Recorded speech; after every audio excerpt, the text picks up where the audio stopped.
Hello, class. History of the Black Athlete, summer of 2023. I'm your professor, Dr. Keaton. I have here Mr. Charles Hallman from the Minnesota Spokesman Recorder. I am super excited to have him join our class this summer. I have invited him, one, because I want to build upon what we learned in Module 2, discussing the Black press, the Black press's influence and interpretation of the role of the Black athlete.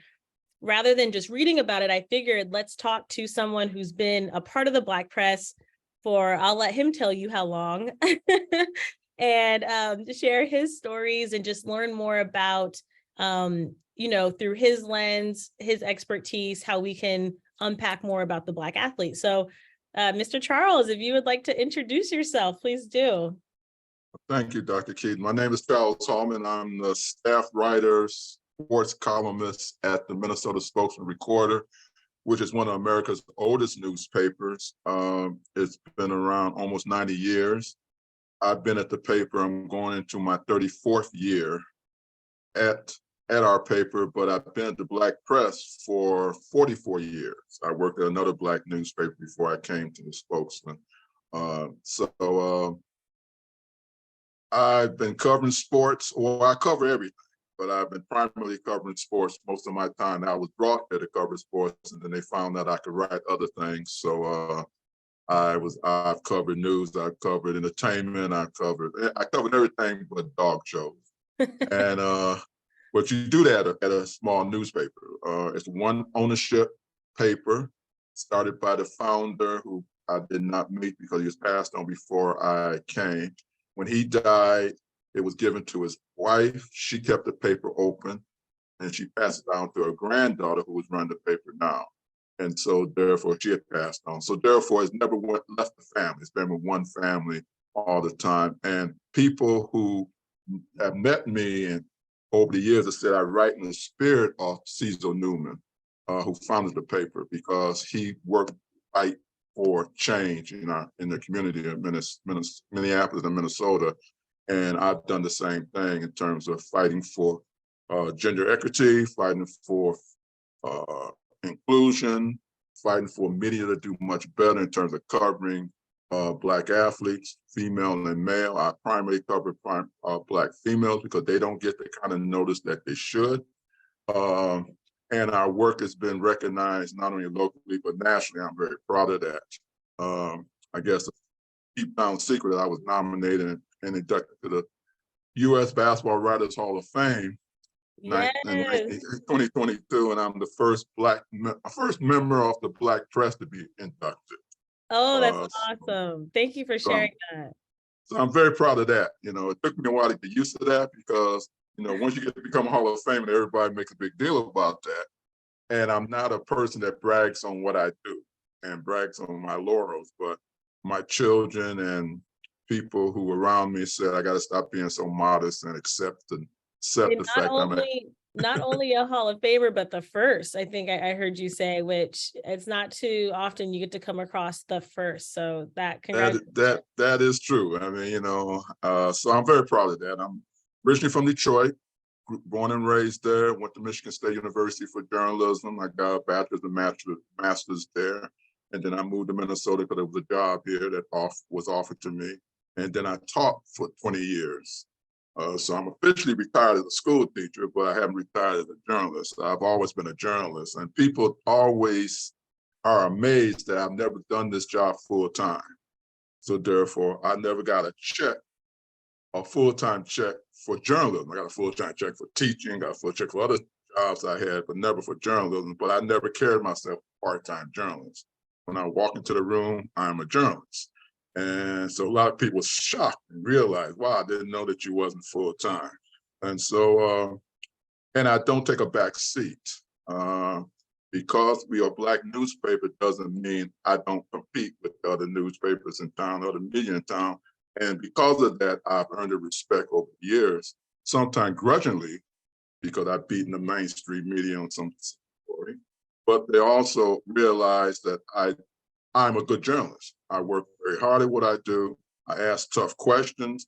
I try to not look at just the obvious. I try to find the unobvious, so to speak, and I try to highlight not the stars, but the people, and I try to tell their stories. So I'm very proud of that. And somehow somebody recognized that and nominated me for Hall of Fame. I didn't know I was even up for nomination. So that really took me for a loop, but I'm very thankful and I'm very proud that my late parents taught me the ability to write and the ability to want to be in this business. I always wanted to be in media since I was the age of 4. I didn't know what form.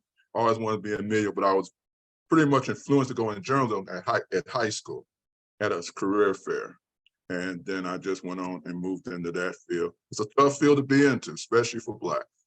And it's, and it's because you get the image. The image is that Blacks can't do this. We can dance, we can sing, we can play sports, but we can't write about that. And I've done my best, hopefully, to dispute that and diffuse that and shown that that's not the truth. That's not the case. Yeah. I've seen too many Black journalists give up because of the frustration, being told you can't do this, so okay, I'll do something else. I'm too stubborn and too pig-headed. And so therefore, despite that I was told those same things, I kept at it. And I'm very thankful that, now in 2023, I'm supposed to be an award-winning journalist. And I can put that by my name. Love it. Can you tell my students how long have you been in the journalism game? When did you first start? My first story I ever did was in 1974. 1974. I did it 1974. I was a sophomore in college. I was working at the college radio station at the time, and there was only 2 of us working there in the news department, and as Blacks, and we worked very hard there. So my first real big story, I interviewed Mrs. Coretta Scott King. That was my first big story, and I'm very proud of that. I'm also disappointed I didn't save the tape.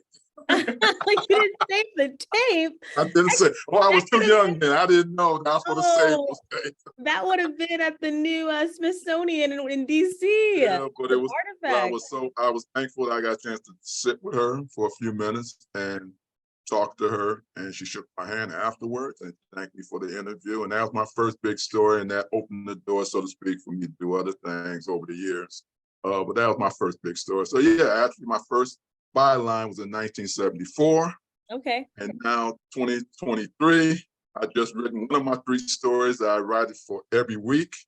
And I just written one, and that was on I interviewed Bob Kendrick, who is the president of the National Negro League Baseball Museum. Okay. So we've known each other for years, and I interviewed.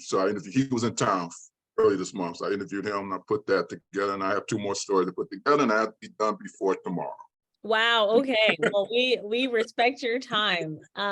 When thinking about coverage of Black athletes and the stories that have been told about us, oftentimes and too often through a white gaze who doesn't understand the culture, who doesn't understand the historicity of the Black athlete, can you speak to me how your work as a Black journalist has been disruptive in thinking about how Black athletes are covered? Well, what you have to do, first of all, I read everybody's work. So it's not like I'm insular. I read everybody's work. Some work is good, some work is not. But I definitely, when I sit in interviews and I sit in locker rooms, that was pre-pandemic, sit in other places where I hear white reporters asking these silly questions, and then I see the result of that. Because I'm the only one in the room oftentimes, those players or those athletes will see me and we'll start talking. We start having a conversation. Or I will go back and say, when that person asked you this question, did you understand what they were saying? So therefore, my story will have a different take on that. But then I also see what the right reporter wanted. They wanted to take something and make it into nothing, or make it into bigger than what it is. And oftentimes the misconstrued is because white reporters don't understand Black people as they think they do. Okay, they really don't. They really don't understand it. So when a Black athlete, most of the time, is going to say some things that I know that if you just ask a second question, they'll clarify what they were saying. But if you take the first response and run with it, then therefore you'll never have the whole context. And I give an example. Randy Moss once said he plays when he wants to play. Okay, white people ran with that and made it into a big deal when they didn't ask him why he said that. I found out why he said that. He was upset because his best friend just died a year before. And because he felt the team didn't care about his best friend, and he felt, hey, I don't have to do what I need, I do what I have to do. So therefore, you find the context of why they said that. Now you give him a better light. Unfortunately, the light came out negative because the white glaze was on him. And they just say he's a selfish ball player, look, he makes all this money, blah, blah, boo, boo. And never asked him why he really said that. Why would he say that? And that's what we gotta ask. You gotta get beyond the statement sometimes. You have to ask the second question or the third question. That's what they call follow-up in the business. And you have to ask that, but white people, I don't want to clarify on. There's some good white reporters out there. Yes. I know them. But there's some that they just trying to get that quote. That soundbite. That soundbite. And it's worse now than ever. It's always been around, but when social media came out and when things came out that everybody wants something real quick and real fast, yeah, they'll run with it and they will not. But then, unfortunately, I hate to say it, you have some Black reporters who fall in that vein because they want to serve mass. They work for a mainstream paper or mainstream media, and they feel I got to do this to keep my job. No, you don't change your credibility. You don't change your coach. I mean, I grew up in a tough area of Detroit. I grew up. I didn't know I was poor until I got to college. When the professor said, we had food every night. The greatest food, we had food every night. So therefore, but I know what that means. I know about not having a lot of things. And so therefore, just because an athlete making so much money, don't necessarily mean that they've forgotten what they came from, but it's just that now they have something that can have generational wealth. But white people don't understand that. Some white people just see a greedy Black athlete, and they just want to make money, and they make more money than everybody. Yeah, that's true. Okay, but that you shouldn't demean that. Why don't you find out why? What is their background? And I think that's what helps me. And also because I write for a weekly newspaper, so therefore I'm not obligated to have it out tomorrow. So I have time to get the context. And oftentimes I say this, Dr. Keaton, is I sit down with a lot of people and I just talk to them. We just have conversation. I'm not interviewing, we just sit and talk, find out so many things, find out we like this, we don't like that. There's an athlete, he's retired now. We found out we love Halle Berry. And so we made a joke about, he was the president, I was a vice president of the Halle Berry fan club. And we would sit down and we thought, man, you saw in this movie? Yeah, I saw in this movie. And okay. So therefore, we talked about that stuff. Now, when I had to ask him tough questions, when I had to, he was more apt to talk to me. And then when he gave me some information that he shared with me, I did not ever use. I knew I could have used, and I could have been on everybody's television station. But I chose he just wanted to talk to me, he told me this.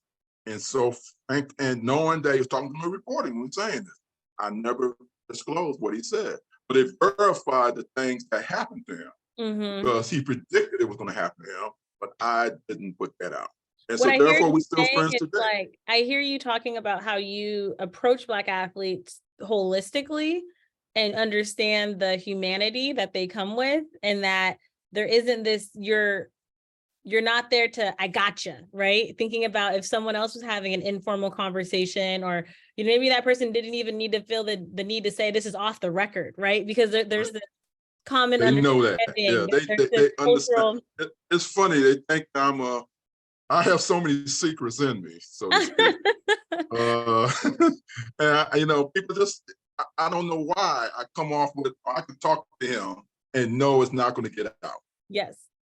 And I appreciate they feel that comfort. I mean, I could easily take that, tweet it out, boom, I'll be an instant stardom. But Mm-hmm. it's not worth that. It's not worth being the first. It's worth being the best. Mm-hmm. But it's not worth being the first. I've had, maybe in my career, I've had maybe 6 scoops. Mm.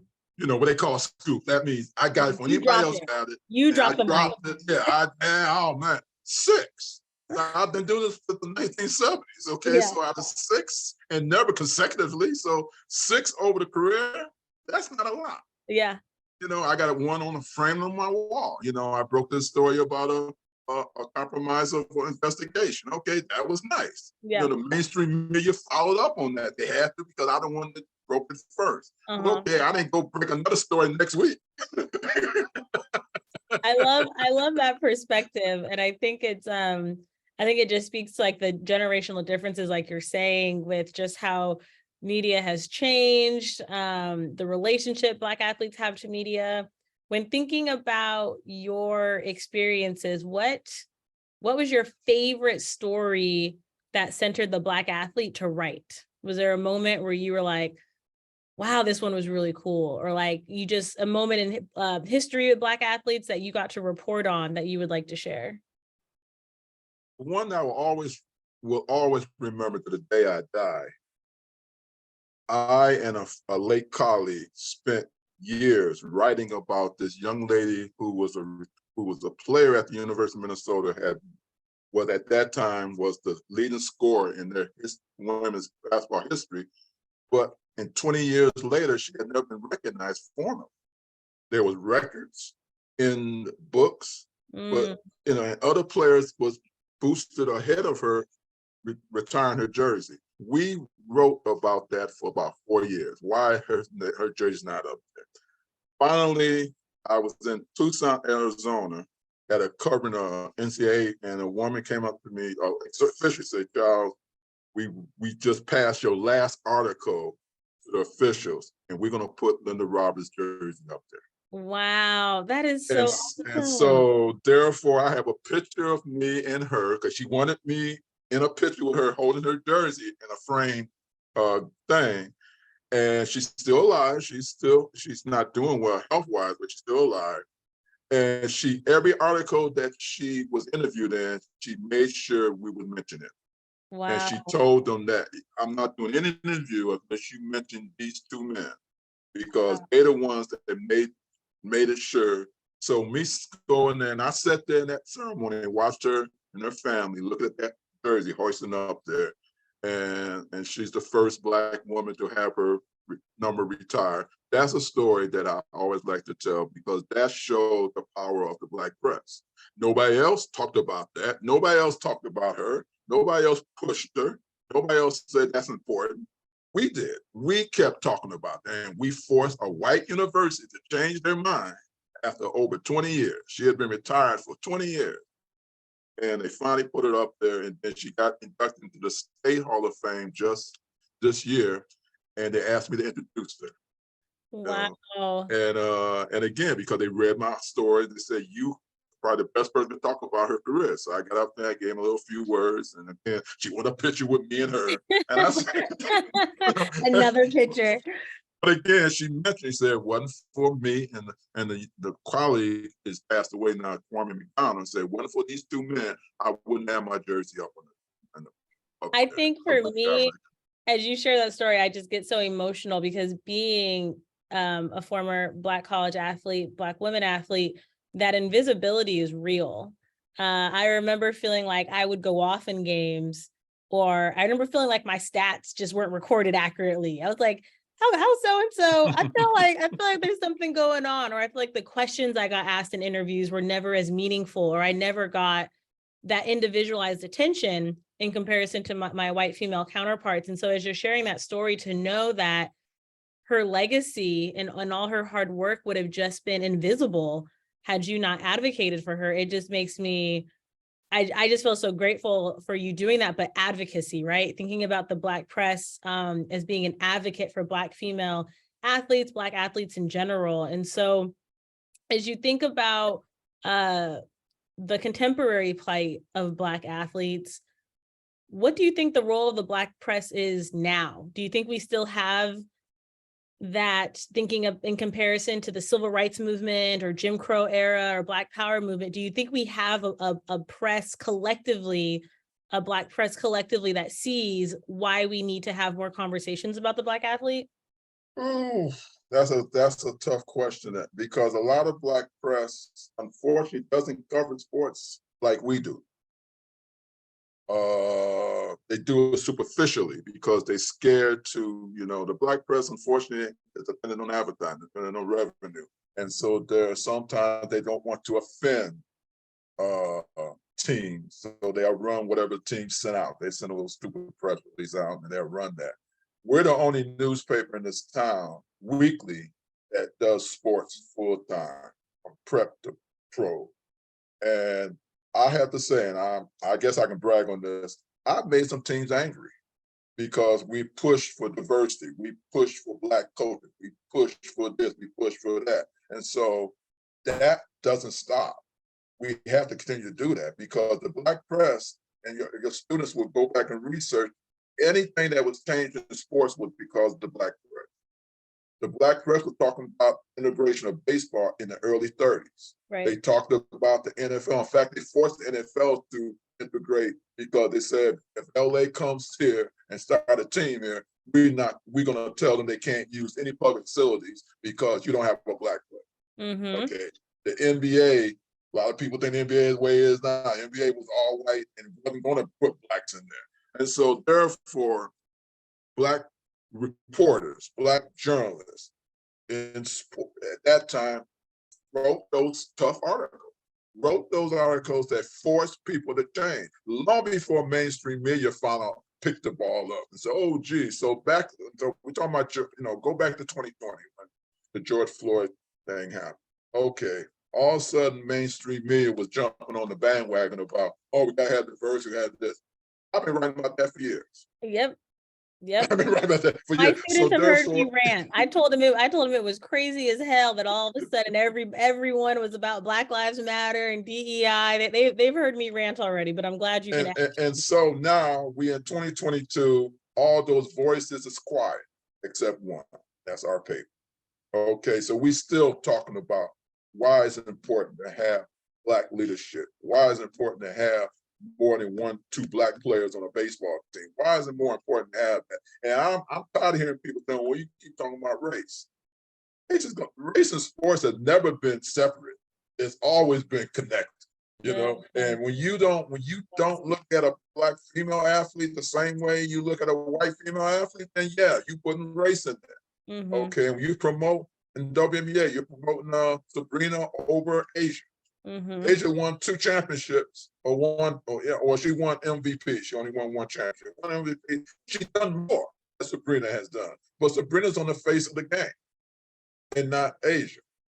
Why is that? Yeah. And that's a question. And sometimes sometimes got to ask the question why. It's not about the who, it's not about the where, it's just the why. Why is it that way? And you make people uncomfortable. My job is not to make you comfortable. My job is to make you uncomfortable. Because uncomfortable will make you want to change. Or you're going to be resistant to change. Now, something else has to write up.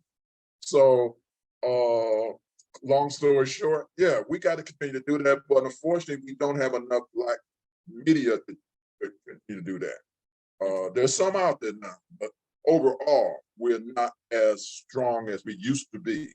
Because of economics, because of frustration, leadership sometimes don't want that. And I'll be honest, my publisher has been upset with me because I wrote some stories and they felt I shouldn't have wrote that. But my argument always is business and editorial and business is never in the same room.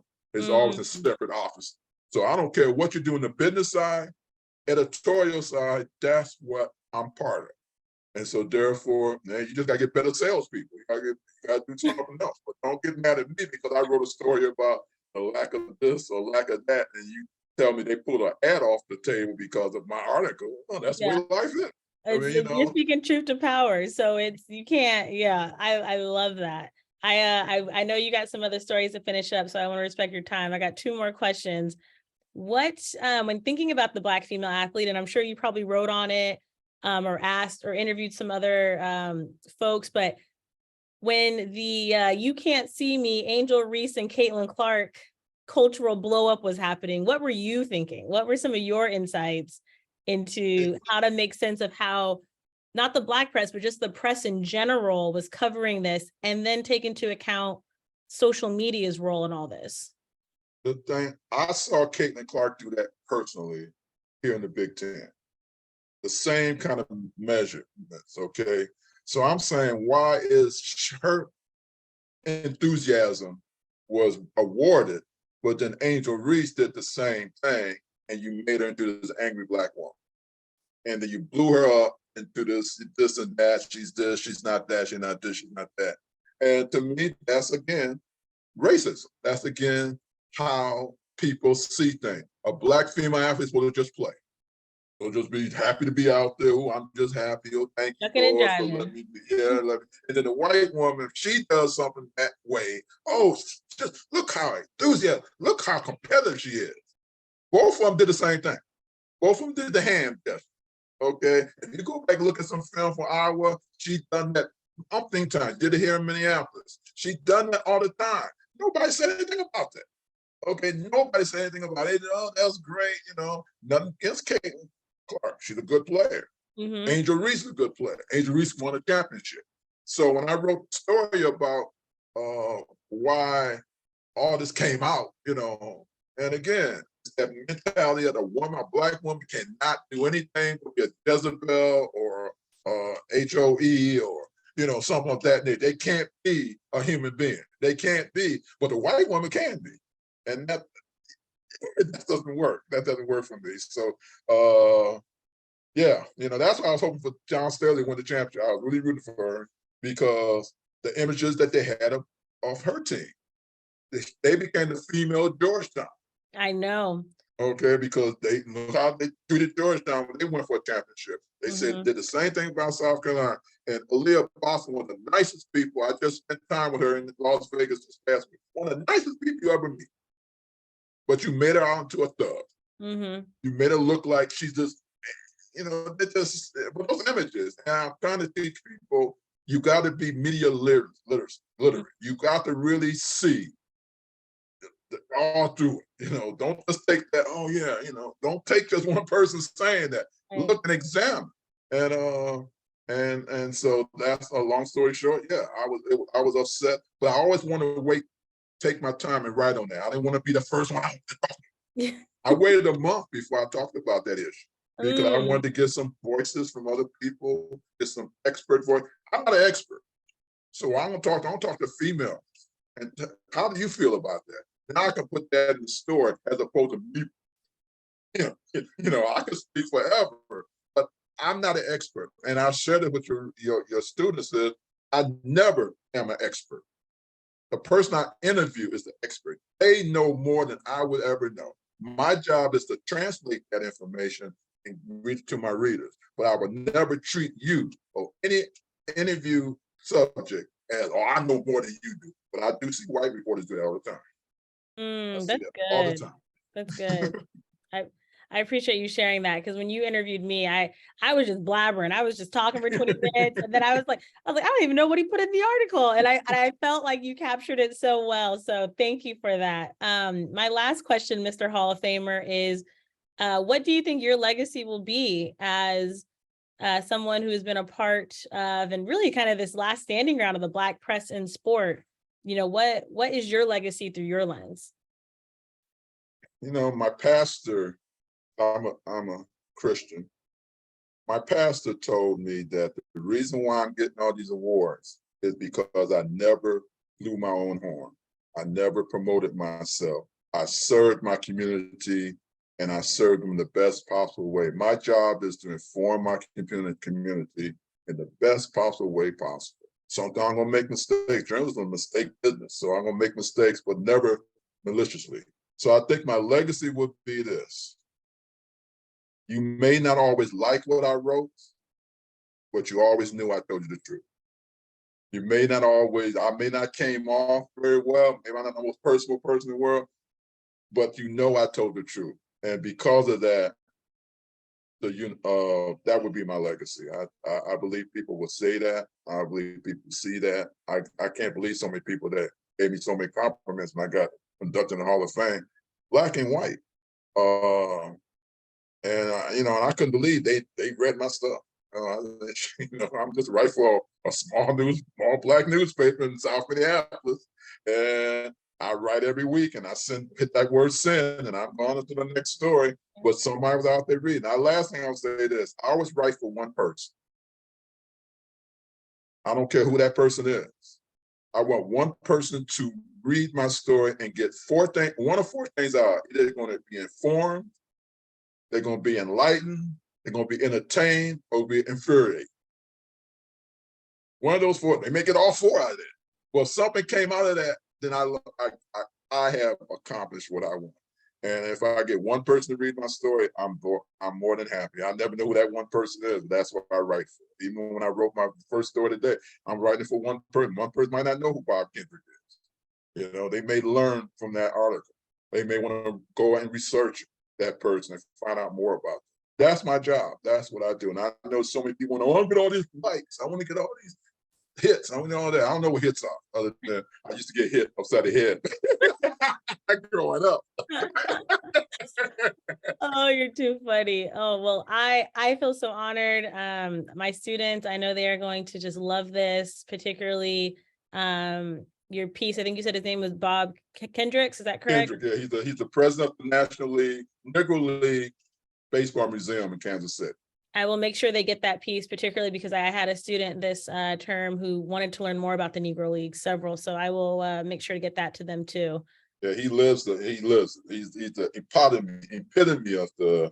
Now you almost hear what my story is going to be about. He's the epitome of the Negro League. He walks and talks it. Never played it, but he walks and talks it, and he sells it. And he's a good guy, really good guy. His voice is on the new game, the new MLB game that came out. They feature some Negro Leaguers on it, and he's narrating that. So. Oh, very cool. Good, okay. Man, get a chance to go to Kansas City. Don't go for the barbecue. Go to the museum. Go to the museum. I will. They will hear that. We are still recording. Well, I feel so honored again. Thank you so much. I will go ahead and turn this off.